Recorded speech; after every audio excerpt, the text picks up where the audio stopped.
హైదరాబాద్ ని 300 డివిజన్ల మేర విస్తరించడం అనే ప్రక్రియ ఎవరిని అడిగి చేస్తున్నారని ప్రశ్నించారు బీజేపీ చీఫ్ రామచంద్రరావు. 69 లక్షల ఓటర్లున్న జీహెచ్ఎంసీని 1,69 లక్షల జనాభా స్థాయికి తెచ్చామని, దేశంలోనే అతిపెద్ద నగరంగా హైదరాబాద్ ని మార్చేస్తామని కాంగ్రెస్ ప్రకటిస్తుంది. కానీ గ్రేటర్ లో ఎన్నో లోటుపాట్లుంటే వాటిని పట్టించుకోవటం లేదని మండిపడ్డారు బీజేపీ చీఫ్. ఇప్పటికే జీహెచ్ఎంసీలో ఎన్నో వార్డుల్లో రోడ్లు సరిగా లేవు, సివరేజ్ సిస్టమ్ లేదు, మౌలిక వసతులు పెద్దగా బాగోలేవు. ప్రజల సమస్యలు పరిష్కరించక ముందే విస్తరణ పేరిట మరిన్ని ప్రాంతాలను తీసుకొచ్చి గ్రేటర్ లో కలిపేలా రాష్ట్ర ప్రభుత్వం జీవో జారీ చేయడం ఇంతవరకు సమంజసమని ప్రశ్నించారు రామచంద్రరావు. ఇదంతా మజ్లిస్ పార్టీకి లబ్ధి చేకూర్చే ప్రయత్నంలో భాగమేనని ఆరోపించారు ఆయన.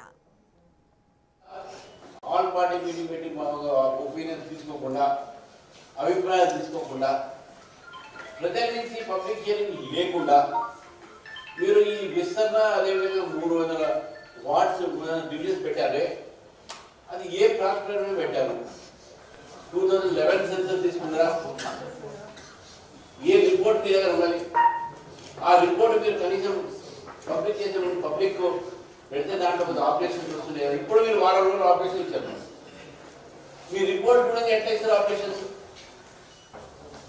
కాబట్టి ఈరోజు ఈ 300 వార్డులు కూడా మీరు పెంచి ఇటు మజ్లిసు దాదాపు 70 వార్డులలో గెలవాలి, కొత్త ఒక ఏరియాస్ వచ్చినాయి కూడా దాంట్లో కూడా 10-15 గెలవాలి అనేటువంటి వెసులుబాటు చేయడానికి, మజ్లిస్ మాత్రమే లాభం చేయడానికి ఈరోజు ఈ యొక్క స్టెప్ తీసుకున్నారని స్పష్టంగా